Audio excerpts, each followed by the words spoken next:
de l'âme.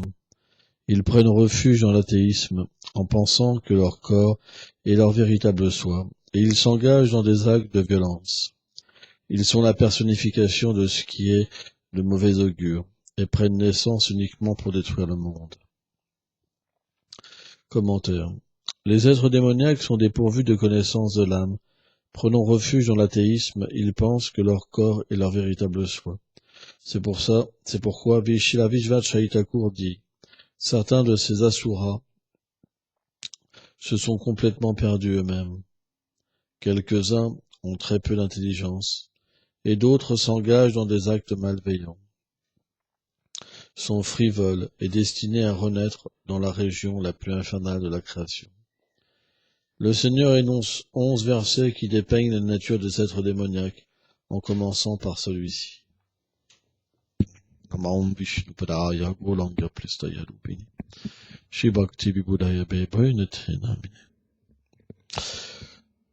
Alors, parfois, quand on rencontre des gens qui n'ont pas de conscience de Dieu, quand ils entendent des paroles comme celle-ci, ils pensent que c'est des paroles dures, parce qu'ils ont ces tendances démoniaques en eux. Mais si le Seigneur nous montre les mauvaises tendances et les bonnes tendances, c'est pour qu'on puisse abandonner les mauvaises choses et aller vers les bonnes choses. Sans ça, on ne pourrait pas comprendre le véritable standard d'une vie. Pour comprendre ce qui est bon, on doit montrer ce qui est mauvais. Il y aura toujours les deux, extrêmes qui sont montrés pour permettre aux gens d'aller vers la réalité qui est l'amour de Dieu. Hier, j'ai vu un commentaire sur Facebook où j'ai mis une petite publicité sur ma biographie. Et la personne disait en fait que c'était simplement un extrême, d'aller d'un extrême à un autre. Pourquoi ? Parce que pour eux, l'amour, ils n'ont pas connaissance de l'amour. Ils savent pas ce que c'est l'amour. Donc ils pensent que aimer, c'est un extrême comme la haine. C'est complètement idiot. Vous comprenez ? Il faut vraiment être complètement déconnecté de l'amour pour parler de l'amour comme ça. L'amour de Dieu, c'est en rapport avec l'âme, comprendre notre nature éternelle, pouvoir aimer tous les êtres, pouvoir aider tous les êtres à sortir de l'ignorance. Or, quand on est dans l'ignorance, on pense que l'amour, c'est mauvais. Vous vous rendez compte quand même ? C'est balèze, quoi. Faut vraiment être dans l'ignorance pour parler comme ça. Par contre, la haine, c'est quelque chose qui est mauvais. Parce que la haine vise à détruire le monde. Quand on a une nature asurique, démoniaque, alors on pense à détruire les êtres. Tous les gens qui nous font de l'opposition, qui nous manquent de respect, on voit simplement des gens à éliminer. Parce que on cherche à être élevé matériellement. On cherche à avoir un nom, un renom par rapport à notre illusion et notre corps. Or, l'amour, c'est quelque chose qui est complètement différent. Le véritable amour. C'est quelque chose, quand on s'engage dans le service de dévotion, c'est tellement beau que ça nous fait développer des qualités tellement merveilleuses. Or, l'être démoniaque, il est envieux, les Vaishnavas. Parce que il veut être adoré. Et un Vaishnava, lui, il veut pas être adoré. Il veut simplement aimer Krishna. Mais l'amour pour Krishna attire les êtres. Vous comprenez ? Parce que quand quelqu'un a de l'amour pour Krishna, alors, pour les êtres vivants qui souffrent dans ce monde, c'est un véritable refuge. Sa voix est un véritable refuge. Tout est un véritable refuge parce que il nous permet véritablement de recevoir l'amour dans notre cœur. Il n'y a pas d'autre moyen pour recevoir l'amour. L'amour de Dieu, c'est pas quelque chose qui se développe par nous-mêmes. C'est quelque chose qui entre en nous comme une miséricorde. Bien qu'il soit dans le cœur, Nitya Siddha Krishna Prema, Chaitanya Mahaprabhu explique que l'amour de Dieu est dans le cœur, mais il s'éveille par l'écoute des gloires du Seigneur suprême. C'est pour ça que, par exemple, on va recevoir notre maître spirituel, Acharya Dev Srila Bhaktivedanta Bhajan Goswami Maharaj pendant quelques jours, mais qu'est-ce qu'on va faire? On va simplement écouter. Parce que c'est le processus pour recevoir l'amour. Juste s'asseoir et écouter. Si on écoute avec cette foi, alors graduellement une opération se fera dans le cœur. Qu'est-ce que c'est l'opération? C'est que toutes les choses indésirables vont s'en aller. Ces choses indésirables sont semblables à un verre. Et dans un verre, il peut y avoir de l'eau sale. Si vous mettez de l'eau propre, à un moment, l'eau du verre redevient propre, à force de déborder. Et bien, de la même manière, à force d'écouter ce qui a trait au Seigneur suprême, le cœur devient purifié. Et l'être vivant, Cheto Dalpana Maljanam, il peut voir ce Seigneur de nouveau dans son cœur et développer l'amour et le respect et voir naturellement quelle est la nature de l'environnement. Hein? Par exemple, un enfant, quand il a 3 ans, il est instable, constamment instable. Il pleure, il veut ceci, il veut cela. Mais c'est pas la nature de l'être d'être comme ça. Et quand vous grandissez, vous verrez que vous serez obligé de changer de nature. Et même votre nature, maintenant que vous avez acquis, c'est pas votre véritable nature. Donc de la même manière, quand vous voyez un enfant, vous pouvez voir que l'enfant, il est dans une forme d'illusion. Et de la même manière, si vous voyez un Vaishnava, alors vous pourrez comprendre que vous êtes dans une forme d'illusion et aller vers la vérité. C'est pour ça que l'expérience qu'on a dans ce monde, elle peut nous ouvrir les yeux si on a une bonne association. La bonne association, c'est de voir la vérité. Les gens sont vraiment égarés. Au point que beaucoup de gens vont vers la haine. Ils ne peuvent pas comprendre l'amour. Si vous leur parlez d'amour, pour eux, c'est la même chose. C'est quand même qu'il faut être vraiment loin. Vous vous rendez compte? Pour penser que la haine et l'amour, c'est la même chose. C'est ça l'âge de Kali. L'âge de Kali, c'est que les gens sont perdus. Ils sont tellement tricheurs qu'ils créent des philosophies pour égarer les êtres vivants. C'est pour ça que on ne devrait jamais accepter un commentaire de la Bhagavad Gita ou du Srimad Bhagavatam qu'à travers notre lignée transcendantale, spirituelle. Parce que tous les gens qui font des commentaires sur la Bhagavad Gita, ils égarent les gens. De la même manière que cette personne disait que l'amour et la haine, c'est la même chose. Plein de gens disent ça maintenant. Parce que pour eux, l'amour, c'est simplement un délire. Vous comprenez? C'est juste un gars qui est allumé. Tu vois? De la même manière, il y en a un qui a la haine, il y en a un qui aime, c'est la même chose. Donc pour moi, c'est ridicule. Alors que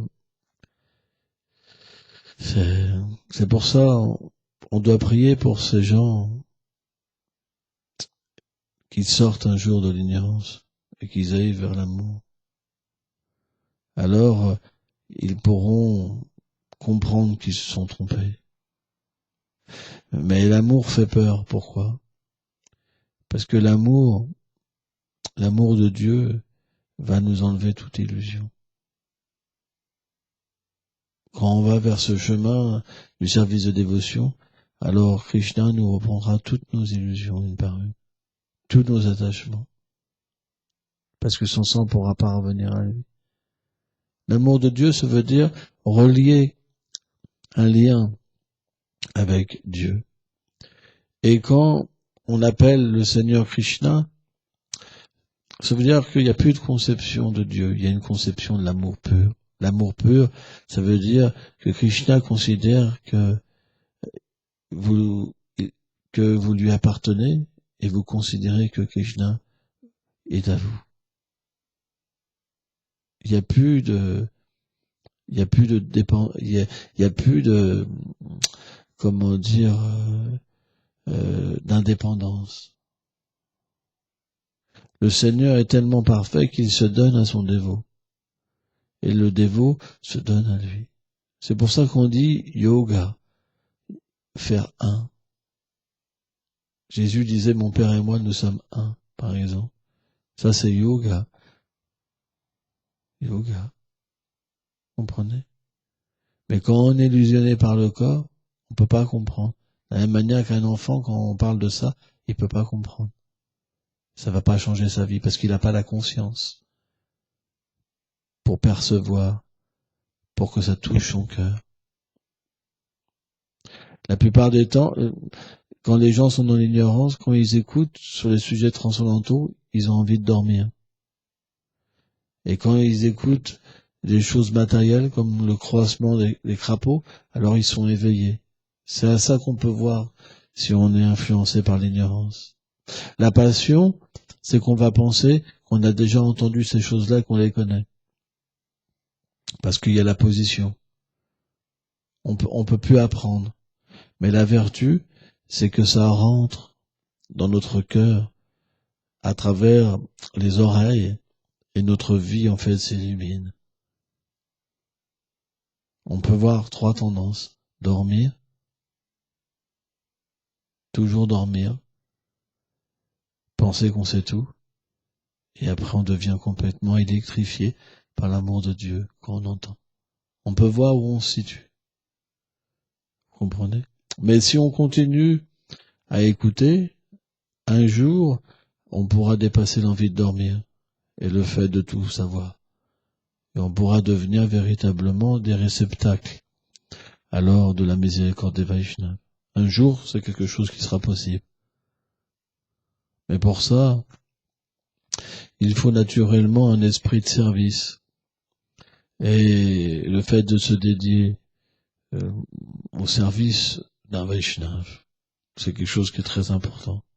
Car le fait de se dédier au service d'un Vaishnava, de suivre les instructions d'un Vaishnava, alors permet de purifier, d'atteindre une plateforme au moins nishta, où l'ignorance et la passion n'entravent pas notre vie spirituelle. Par exemple, la passion, l'attachement.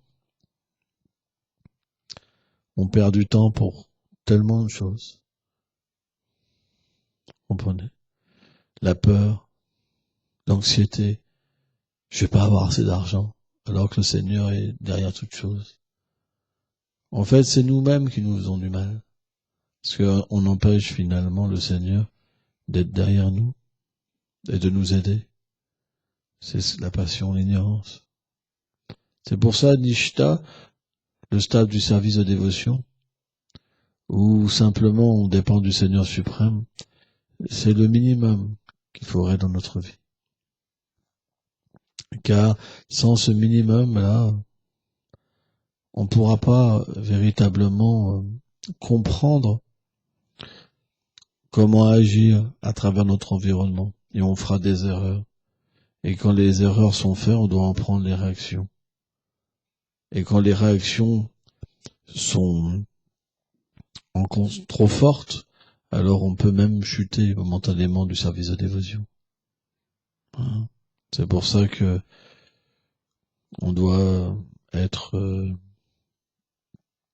introspectif et vigilant.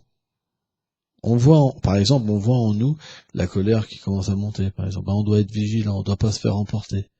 Mais on doit voir la chose et trouver une solution pour, se diriger autrement, par exemple. C'est quelque chose qui est important. On peut toujours se diriger vers des choses et se faire surprendre par des choses. Mais on doit se rétablir. C'est un art, en fait. C'est comme le yogi qui médite et qui ramène son mental. Quand vous chantez, par exemple, vous avez le mental qui pense à quelque chose d'autre, il faut le ramener pour écouter. De cette manière-là, quand Chaitanya Mahaprabhu dit Chetudalpanam Majanam, en fait, le cœur, c'est comme un miroir rempli de poussière. qui nous empêche de voir la vérité, de voir la douceur et la beauté de Krishna, eh ben, à chaque fois qu'on écoute un saint nom, c'est comme des poussières qui partent. C'est pour ça que le chant des saints noms, c'est quelque chose qui manifeste la réalité graduellement. Bien sûr, le saint nom est extrêmement puissant et il peut aussi momentanément enlever tous les nuages et faire voir en fait sa forme, Shama Sundar, et offrir un cadeau aux dévots. Comme Narada Muni dans le premier chant, par exemple, il a pu voir le Seigneur suprême, et après le Seigneur suprême a disparu. Et il lui a dit qu'il ne pourrait pas revoir cette forme dans cette vie. Et on voit Narada Muni après, il passait ses jours et ses nuits à chercher ce Seigneur suprême. Dans Vipralamba Seva, dans la séparation. Donc Krishna peut agir à différents niveaux. Mais on doit véritablement, à travers l'association de purs dévots, comprendre que on n'est pas dans une croyance, on est dans une science, on est des scientifiques spirituels. Si véritablement on suit le service de dévotion tel qu'il est, on verra. C'est ça la différence. Une croyance, c'est quelque chose qui est exagéré. Ça veut dire qu'on exagère sur le but à atteindre. On le percevra jamais. Il y aura un bénéfice, mais jamais ce qui est décrit. Souvent le karma kanda, c'est comme ça. Parce qu'on va dire que le paradis, c'est le but ultime, alors que c'est faux. Ou le gnana kanda, que la libération, c'est le but ultime, c'est faux.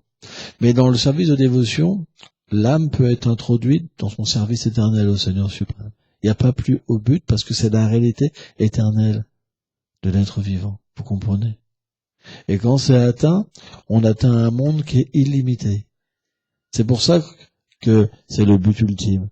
Parce qu'il n'y a pas de limite dans cette conception, parce que le Seigneur est illimité. Et tout à son contact est illimité. C'est quelque chose d'inconcevable. C'est pour ça que le but des Védas, il est Krishna. C'est ce qu'il explique dans la Bhagavad Gita.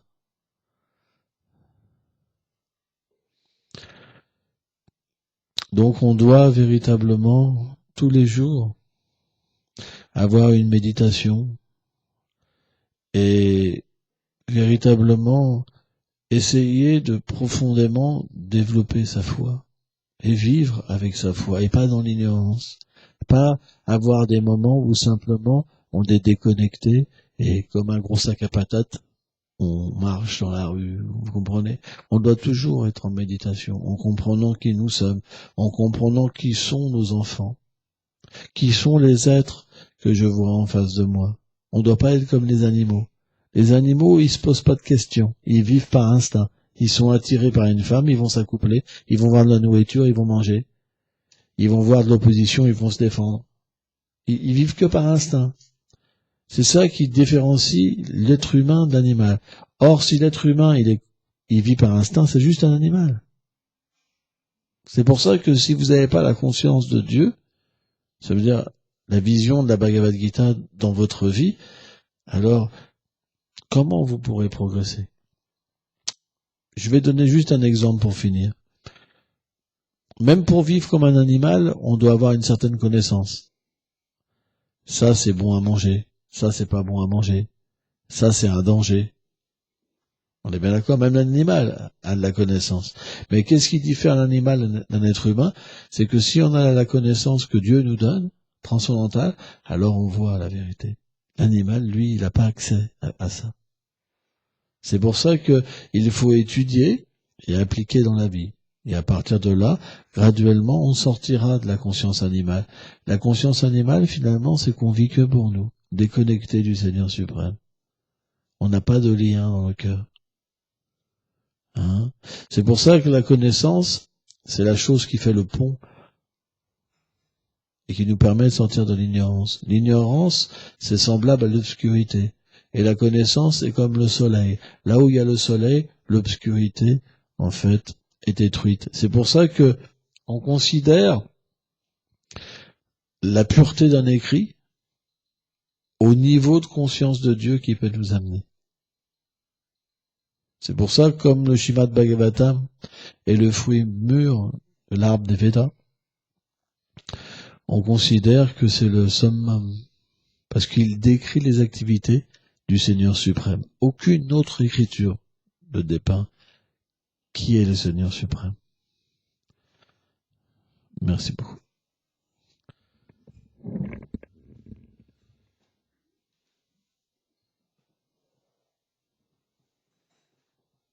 Alors bien sûr, il y a d'autres écritures quand même, certains Puranas, etc., mais qui décrit aussi bien.